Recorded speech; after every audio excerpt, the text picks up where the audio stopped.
Welcome to காணிப்பிச்சுத்தி. என்னோட பர்த்டேக்கு கேசரி பண்ணலாமா? எனக்கு இல்லை, சாமிக்கு ஃபஸ்ட்டு, அப்புறம் எனக்கு நெக்ஸ்ட்டு. வாங்க பார்க்கலாம். ஓகே, அடுத்து பார்த்து வச்சுட்டேன். ஓகே, இப்போ தெரியுதா? தெரியும்.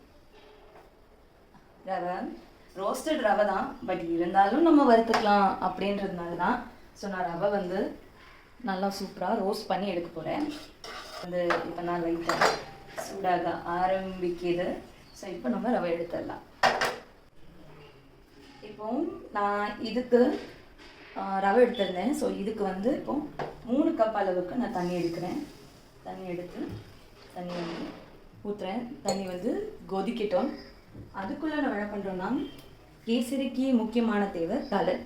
ஸோ இன்றைக்கி வந்து நான் எல்லோ கலர் போட போகிறேன். எங்கள் அம்மா வந்து எப்போவுமே இப்படி போடுவாங்க. எல்லாருமே இப்படி தான் போடுவாங்கன்னு நினைக்கிறேன். நான் ரொம்ப க்ளீன்ஸ் பண்ணுறேன், பட் இட்ஸ் ஓகே.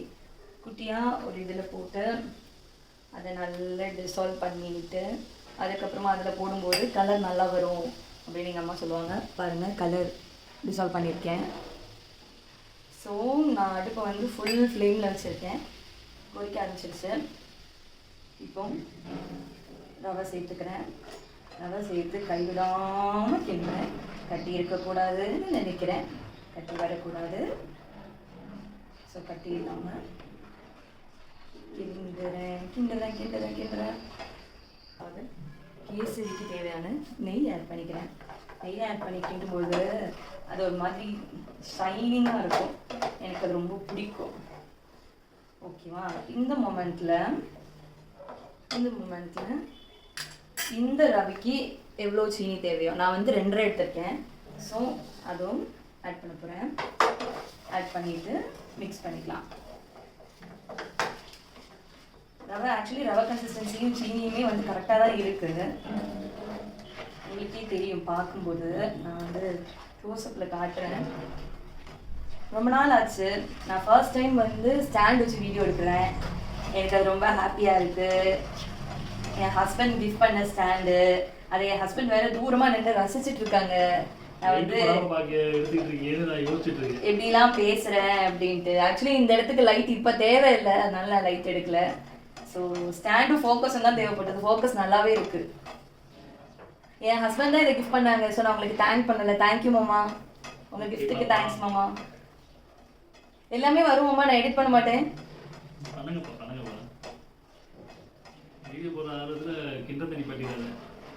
நான் வீடியோவில் பேசவே இல்லை. ஆக்சுவலி நான் கிண்டுறதுல தான் ஃபோக்கஸ்டாக இருக்கேன்.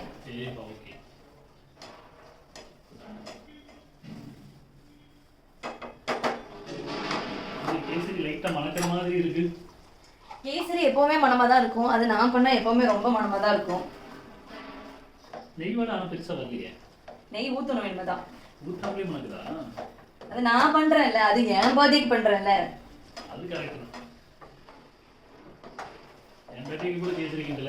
உங்க பர்த்டேக்கும் சேர்த்து தான் பண்ணேன். நிஜமே உங்க பர்த்டேக்கும் சேர்த்து தான். நான் மனசுக்குள்ள நினைச்சிட்டு தான் கிண்டேன். அந்த டைம் என்னால கிண்ட முடியல. சரி ஓகே, இன்னைக்கு சாமிக்கு வைக்கலாம், அம்மா வேற வர்றாங்கல்ல, சரி அம்மாவுக்கும் கொடுக்கலாம் மாதிரி இருக்கணும். விழுறது தெரியலையா? ஓகே, இப்போ பாருங்க, இந்த இடத்துல இப்படி லைட்டா இப்படி இருக்கணும். அப்பதான் வந்து நம்ம கேசரி வந்து டைம் ஆனாலும் கட்டி ஆகாம இருக்கும் அப்படின்னு எங்க அம்மா சொல்லுவாங்க. ஸோ நான் அதே டெக்ஸ்டர்ல எடுத்திருக்கேன். என்கிட்ட முந்திரி இல்லை, அதனால இருந்த பிளாக் கலர் கிரேப்ஸும் இருந்த பாதாமையும் வந்து 1-2 இது பண்ணி வச்சிருக்கேன். ஸோ இதை தான் நான் வறுத்து போட போகிறேன். ஸோ நெய்யில் இதை ஃப்ரை பண்ண போகிறோம். சைடில் கேசரி கட்டி ஆகுதான்னு பார்ப்போம். கட்டி ஆகலை. ஓகே, நம்ம சாப்பிட்ற மாதிரி தான் இருக்குது. நம்ம லைட்டாக நெய் விட்டுக்கலாம். ஓகே, என் ஹஸ்பண்ட் தான் இந்த ஐடியா சொன்னாங்க.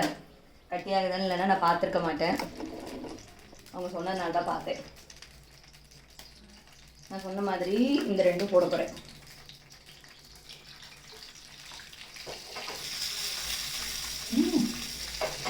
என்ன நல்ல லைட்டாக அந்த நெய்யில் வந்து ஃப்ளேவர் வர்ற அளவுக்கு ரோஸ்ட் ஆகட்டும். இதுலேயே நெய் இருக்குது. ஸோ கேசரியில் திருப்பி நெய்யை ஆட் பண்ணணும்னு அவசியம் இல்லை. அதனால் நான் ஆட் பண்ண மாட்டேன். இப்போது இதை வந்து கேசரியில் ஆட் பண்ண போகிறேன். ஓகே, கேசரி ரெடி பண்ணியாச்சு. வீட்டில் என்ன இருக்கோ அதை வச்சு தான் கேசரி பண்ணியிருக்கேன். சரி, நம்மளும் சின்னதாக யூடியூபராக மாறலாம் அப்படின்றதுனால இந்த பாதாம் வச்சு ஒரு சும்மா அப்படி இப்படி போட்டு பாதாம் ரிச் கேசரி அப்படின்ற மாதிரி போட்டிருக்கேன். என்னோட பர்த்டே கேசரி